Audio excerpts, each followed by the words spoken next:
ఆయన్నే చూస్తూ ఉండేవాడిని. బహుశా ఆ పుణ్యమే శంకరాచార్యుల వారి గురించి చెప్పగలిగిన అదృష్టాన్ని నాకు కట్టబెట్టింది. దక్షిణామూర్తి కూడా అంతే. మీ పిల్లలు రోజు వెళ్ళి దక్షిణామూర్తి ముందు ఒక్క 2 నిమిషాలు కూర్చుని మాట్లాడకుండా మౌనంగా ఇన్ని చూసి వెళ్ళిపోవడం అలవాటు చేసుకున్నారనుకోండి, జీవితంలో ఒక కీలకమైన మలుపులో ఆయన ఆదుకుంటాడు, ఆదుకుని గట్టెక్కించేస్తాడు. దక్షిణామూర్తి దక్షిణామూర్తే. శైవాగమంలో ఇక అటువంటి మూర్తి లేదు. అంత గొప్ప మూర్తి. స్త్రీలు, పురుషులు, పిల్లలు అందరికీ అనువైన మూర్తి ఒక్క దక్షిణామూర్తియే.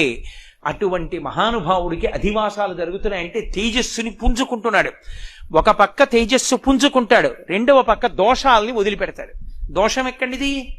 ఆయన మీదే కూర్చుని చెక్కుతారు ఉలిపెట్టి.